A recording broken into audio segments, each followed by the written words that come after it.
Hey, y'all, it's game week. Welcome to the deep dive. Ohio State looms, the most anticipated and what will be the most watched game in all of the land and all of college football is coming.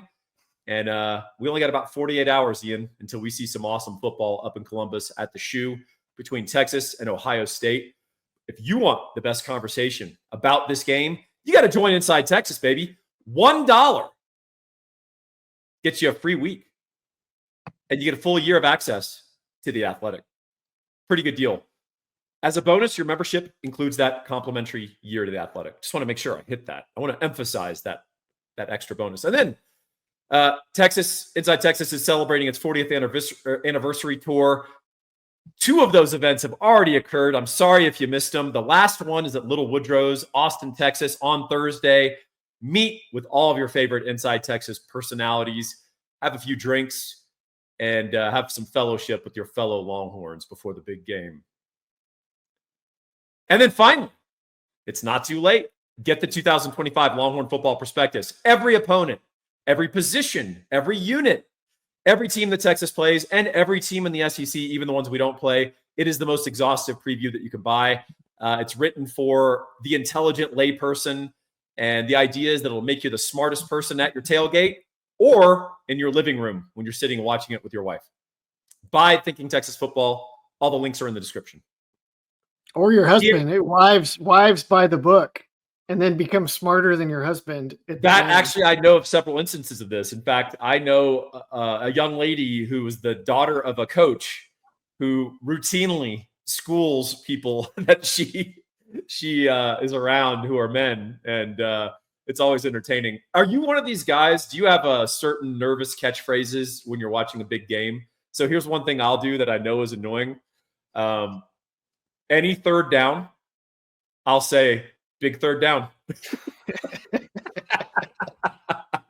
I think I have this resistance in me to saying anything that I think anybody else would say. Right. And everything I say in life to be only Ian would have said that, which is really obnoxious in a number of ways. And so I usually, what's that?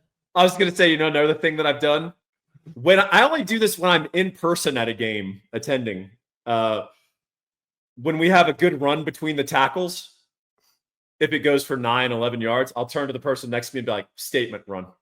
Statement. I probably do. I'm going to look for him now. Okay. I've wanted to say big third down here. I've resisted it.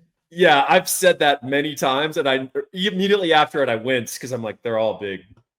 Our producer offered what he always says, and we can't say that on the air. But appreciate that contribution, Homer. Excellent crack production from Mr. Homer there. Hey, Ian, we want to do the final deep dive on some of the key matchups that we think are really critical for this game, and I just want to cut to it. Are you down? I'm ready. I've been ready for this game for a while. Hey, Ian. I'm glad it's almost here. Ian? Yeah. Big deep dive right here. Big deep dive. You ready? All right. Here are the critical matchups that we're going to be looking at. First, we're going to start on the Texas defensive side of the ball versus the Ohio State offense. Ian, very rare that you could make a claim about anything in college football and have universal agreement. One of those claims is Ohio State has the best pass catchers in the country. Does anyone really argue with you when you and I say that? No. Yeah, I'm they sure may try, but we kind of X, shout them down. Yeah. So let me just make the definitive statement. Ohio State has the best pass catchers in the country. They're incredibly dangerous, and it's going to be absolutely critical that the Texas defense find ways to limit them and limit their game impact. But we want to hyper-focus and drill down, because this is the deep dive, big deep dive, that we think that the matchup between the Texas nickel or star position, as we like to call it, versus the Ohio State slot, Brandon Inniss, might be one of the more neglected matchups that's going to happen in this game. And it's not the big, sexy Jeremiah Smith and Malik Muhammad and even, Carnell Tate or any of that stuff, and Michael Taff or Jelani McDonald. I want to talk about this. Ian, I want to throw it to you. Why is this potentially a critical matchup for Texas? Well, if we hear after the game that Jeremiah Smith was the crucial factor, that probably means Pete Kwiatkowski did something inadvisable. And he just left him one-on-one with somebody. That shouldn't come up. It should just be every game plan that you come up with, negate Jeremiah Smith. But the nickel and the slot are going to be matched up across from each other every snap. And it's going to be probably freshman Grayson Littleton, or it may be Jelani McDonald out of position, or Michael Taff out of position or something, versus a guy that's like a team captain and a 5-star that's just been waiting his turn behind a guy that'll probably be a major weapon for the Tampa Bay Buccaneers this year. One thing to point out, I think that's important about Ohio State, like Steve Sarkisian in Texas, he keeps a pretty tight wide receiver lineup. Yeah. Ohio State, they have their 3 receivers. They throw the ball to those 3 guys. And then Brandon Ennis, I think he caught 14 balls last year. That's not a commentary on his talent level or ability. It's how Ohio State does stuff. Back in his day, Abuka was minimized until he wasn't. Maserati Marv, he was minimized until he wasn't, et cetera, et cetera. The only exception to this in Ohio State history, I think, is Jeremiah Smith. Yeah. And so that tells you the level of exceptionality that you have to be to sort of bypass this Ohio State rule of wide receiver talent, which gives you an idea of why they are wide receiver U. So specifically, why is it important that Grayson Littleton be able to shut down Brandon Ennis or play him one-on-one? Well, I don't know, actually, Paul. I mean, you can't give him free hitters over the middle. You don't have, if you have to devote too much help to that matchup, it makes it harder to guard Jeremiah Smith, or as we noted, also very dangerous in his own right, Carnell Tate on the outside. Now, I would still lean towards coverage. You tell me what you're seeing here that makes it. My thought is they've got Claire, they've got Tate, and they've got Smith. That's going to be the lion's share of my attention. If our nickel can't handle Ennis one-on-one for the most part, we're in trouble. Because they're going to have free and easy throws the closest to the quarterback. And we know Sayan has a quick release. I think this is especially true on anything quick and at the chains. That's right. So it's a way that 3rd and 6 gets converted. And the way you defeat an offense like Ohio State is you get them off the field on 3rd and 6. You don't give them another set of downs because that's another opportunity for a big play downfield. Does that make sense? I'm already feeling less confident than I did. Well, hey, the purpose of the deep dive is to shoot you straight, not just give you full confidence. But I'm going to switch topics because I'm going to fill you full of confidence here in a moment, Ian. I want to talk about the Texas D-line versus the Ohio State offensive line. Specifically, I want to focus on their new tackles versus the Texas edges. Yeah. Obviously, Texas has really, really good edges. And Ohio State has 2 new offensive tackles. They sort of muddled through at offensive tackle last year in the playoffs. They had a very talented player they were able to convert out that helped them. But they weren't exactly like dominating out there. They sort of got by, right? I have questions about this matchup. If Texas can really cut their edges loose, and we're not concerned about constraining the quarterback run game, right, as we were with Will Howard. Yeah.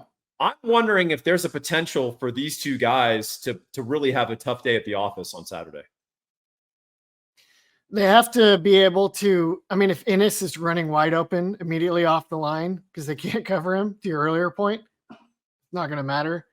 But assuming Texas can not give up just the easiest reads and throws, it feels like one of the surest ways they win this game is forcing Sayan to have to make decisions when the edges have any time at all to get to him, because they're probably going to be chasing him.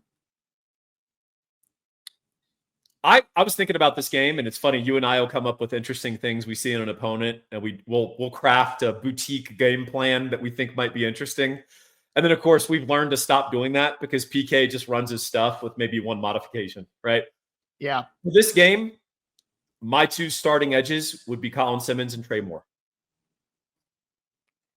What would you do with Mr. Burke? Just leave him on the bench? Sub him in. Sub him in. Yeah. Yeah. He can relieve on either side. I mean, just because you start two guys doesn't mean they get 70 snaps each, right?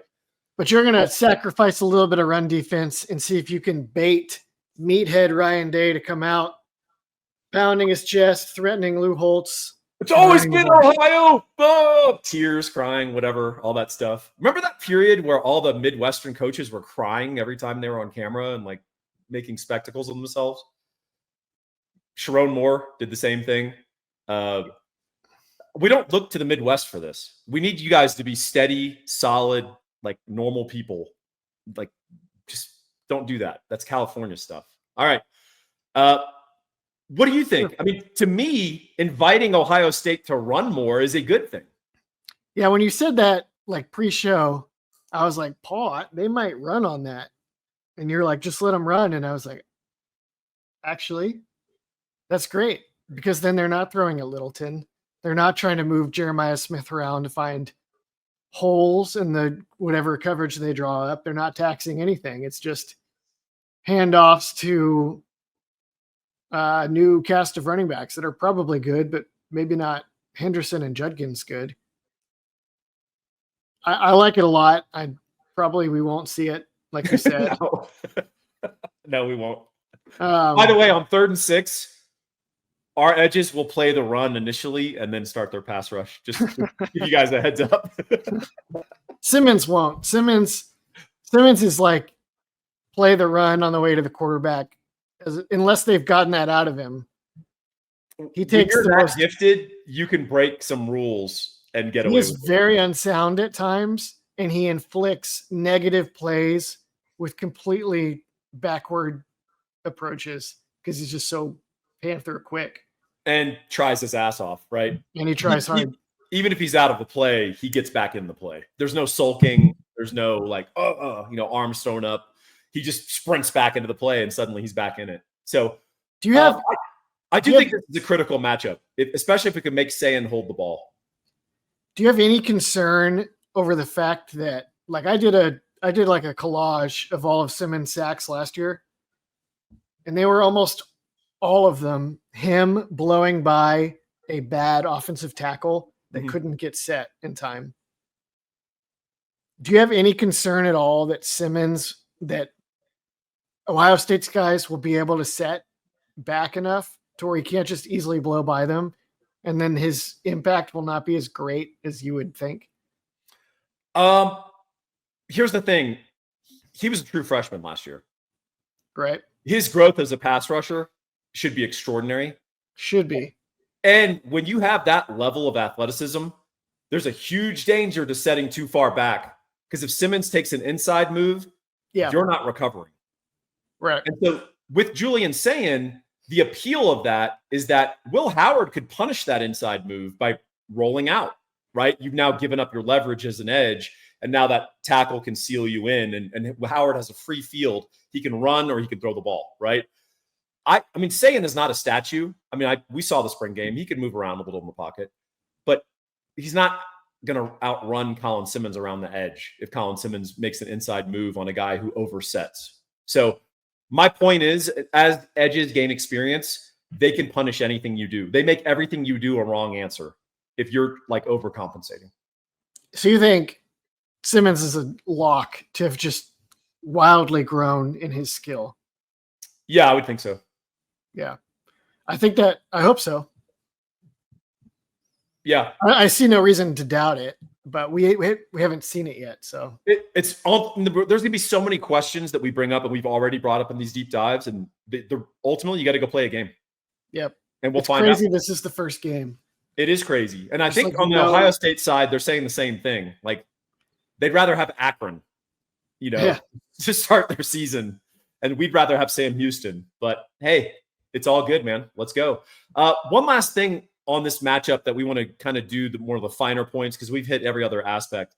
You and I have both said that we think Caleb Downs is going to be an early barometer of what Matt Patricia and the Ohio State defense are trying to do to Texas. And what we mean by that is, where's he lined up? What's he being asked to do? What are his assignments? Does he have a set role, or is he able to get some freedom within their defense. Because you and I think we both, I don't want to speak for you, but I think we both believe that the more freedom Downs has closer to the ball, the more disruptive he can be in multiple facets of the game. Yeah. If I were them, I would want him to basically just follow injuries to the ball. Or whoever if there's just a single tight end, whoever that is, because I think what you want is him to be just a free hitter wherever the ball goes.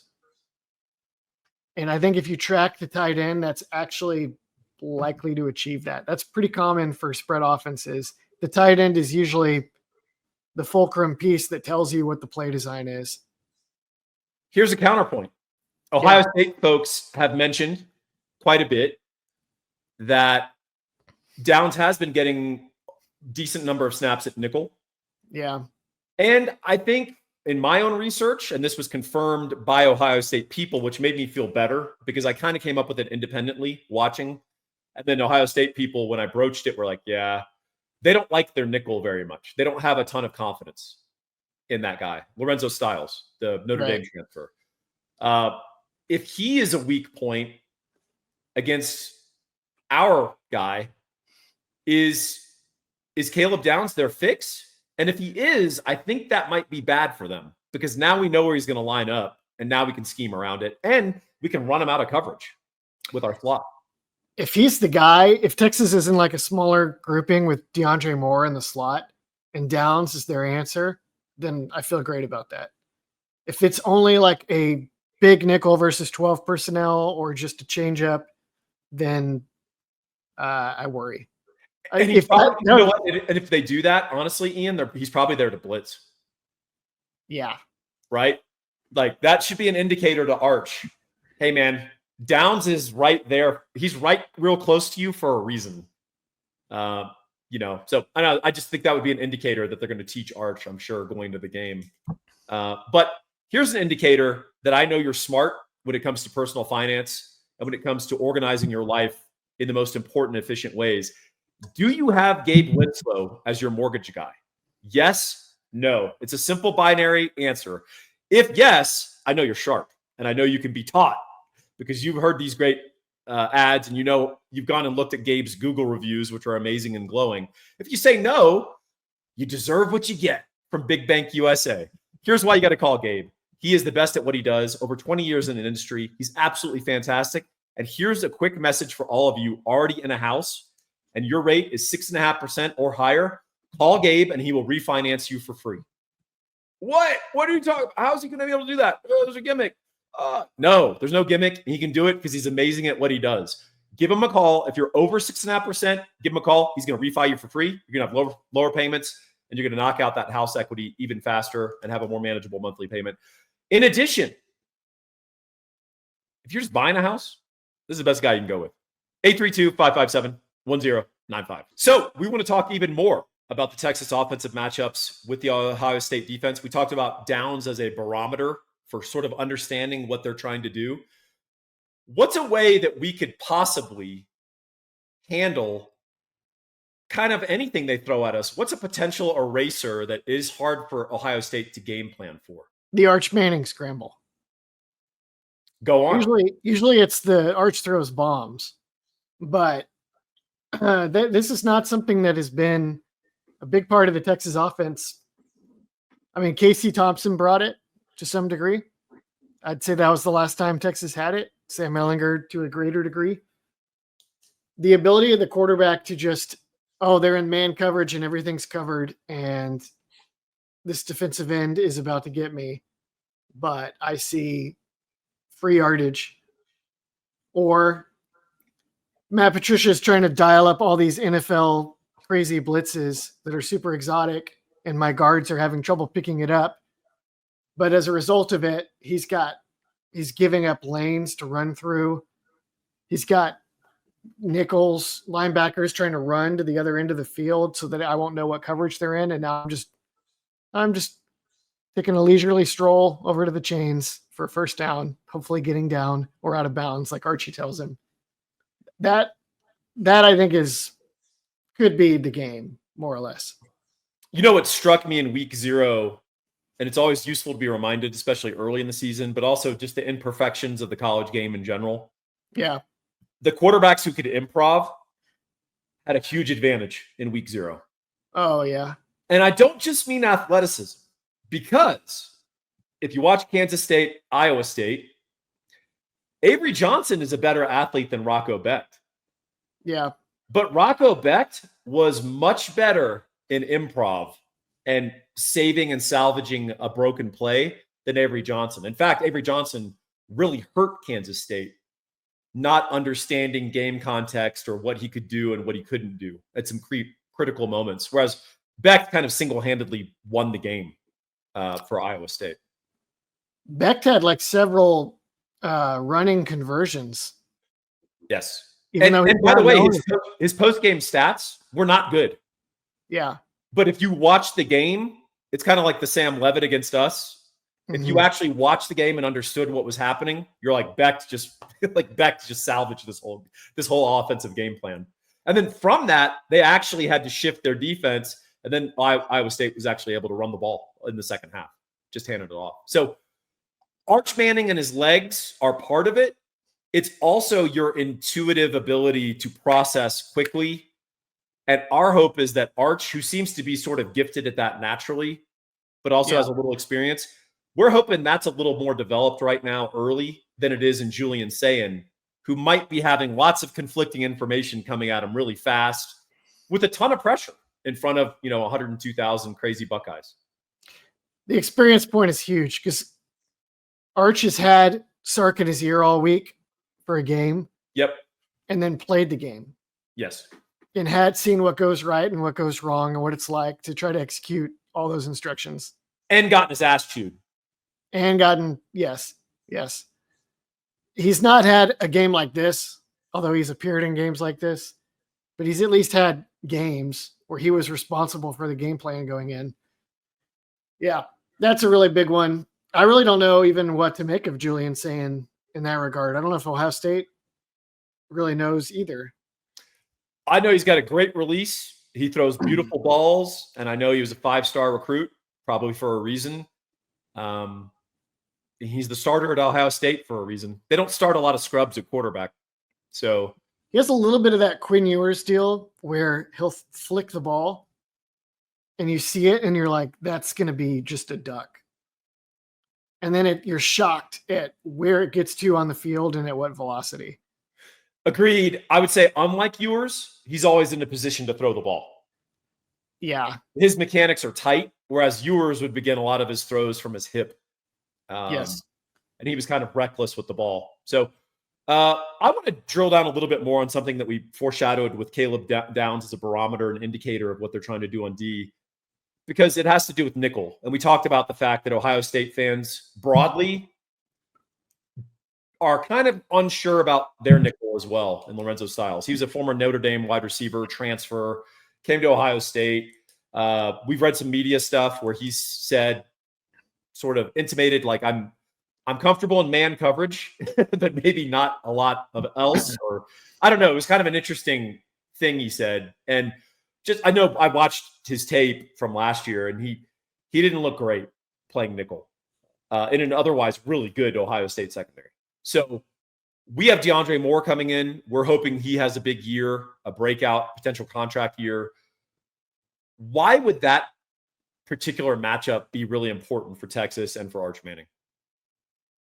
I mean, you just want to hit the weak spot, right? Yeah. I do wonder, especially in any big third down, the ideal scenario is to find the weakest facet of your opponent and attack that. Ideally with your strongest player, but really just with whatever you can easily grab. I do wonder if his bent is towards man coverage and nothing that's more complicated. If they use him as a nickel in the sense that they play him at corner when they're in nickel and then slide someone a little more savvy inside. I guess we'll find out. But we're going to find out. So apparently you could still try to hunt him on the outside too if you think he's got a limited skill set. Yeah, their other corner, Jermaine Matthews, is a guy that they're comfortable bringing in at nickel or playing at different spots. So that maybe that's their solution. but you can hunt a guy. He's still wearing the same number. You could find his number on the field and say, go there. I'm not saying this guy is horrific. And of course, anyone has the potential to improve. But I think if you're looking for guys to attack, that's an interesting part. And then here's another guy in terms of coverage or even their broader coverage. Ohio State's pretty grabby. And I think they teach that. I think it's smart at the college level to teach that because a 15-yard penalty and a first down is a lot better than a 55-yard touchdown pass. The grabbiest of the grabbers is Davison Igbinosun. I wrote about him when we played Ohio State before the playoff game, and I said, hey, this guy like commits PI basically on every other play. It's just a question of whether they throw the flag. He was flagged 16 times last year. Probably could have been flagged for 40. They made him at different times wear boxing gloves and oven mitts during practice so he wouldn't grab people to try to like work on that. He's not the only guy that does it. I think he's the most egregious offender.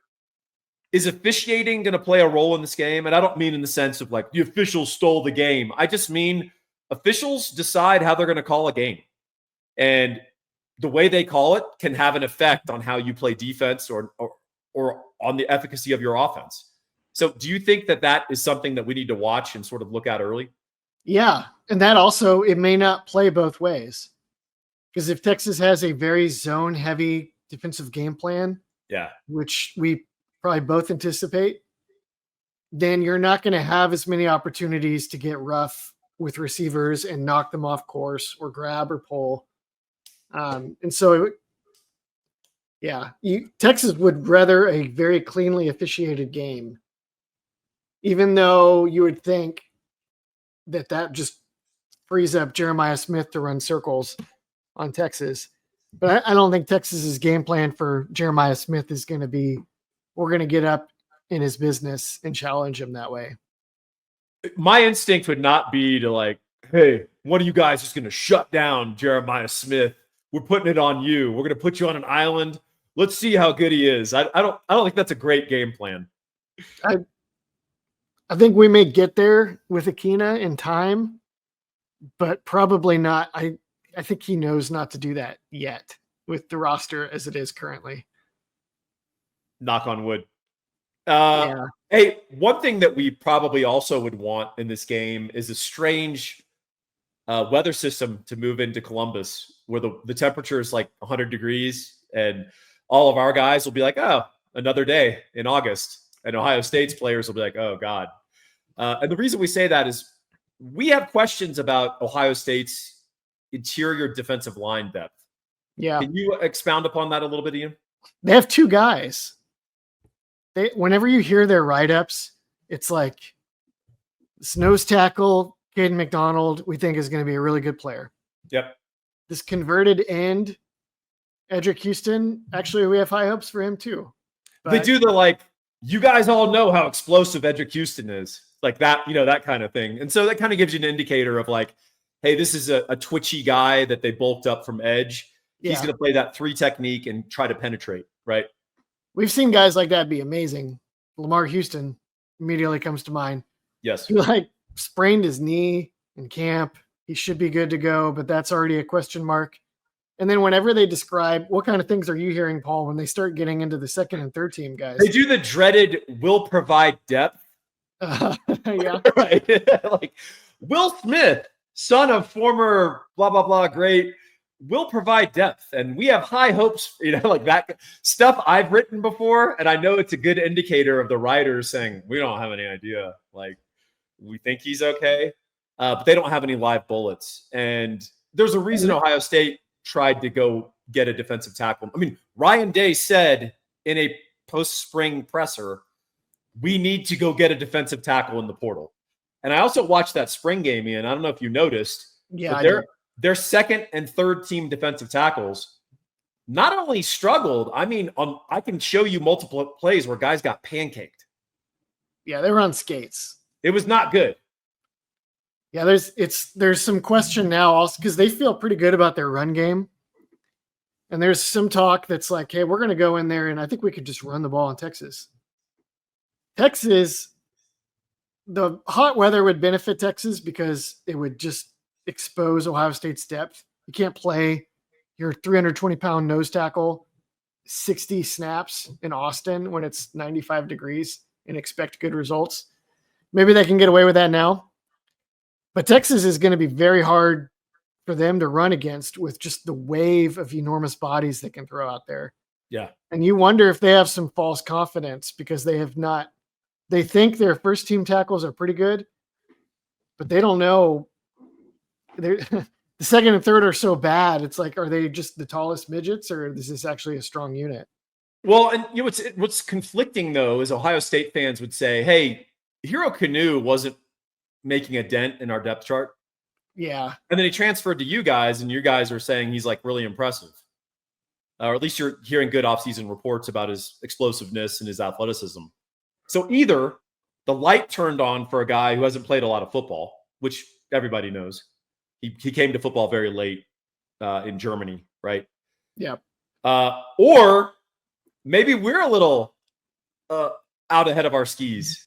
I mean, again, there's a reason we play these games. We get to find out. Yeah, fair enough.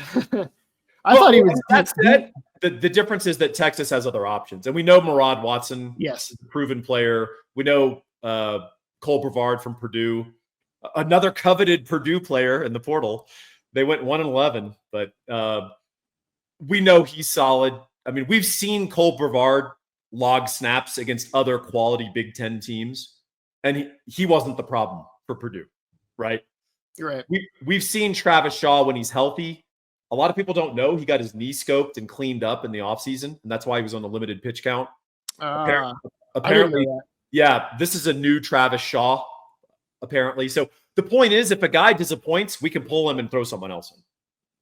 I like that a lot because as soon as I heard he had knee issues and was still like 350 in spring, not good. I was like, in pencil, yeah, cross him off the top. Because based on his North Carolina tape, I was like, this is probably the most talented guy they've brought in. Maybe not the best, but maybe the most talented. Well, we've been over a few things now. I'm trying to see if there's something else. No, I think we hit it. We tried to drill down on like some finer points. I think everyone knows, like, we're going to get inevitably a YouTube comment. Like, isn't Jeremiah Smith the key to the game? Yeah, he's the key to the game. Like, we're trying to go a little deeper on some of these other matchups because we're assuming Texas is going to, and Ohio State, we're assuming they're going to put in game plans to take away our top option, at least on some plays. Let's play. So where else are we going to have these points of gravity? Let's play pregame box score prediction.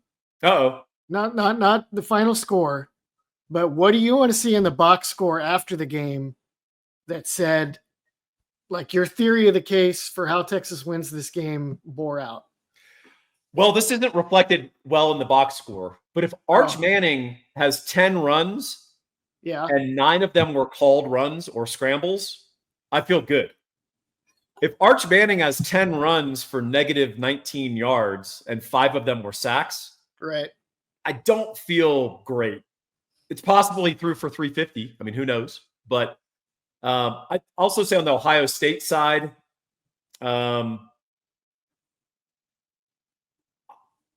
I mean, they can win the game without Jeremiah Smith going off, right?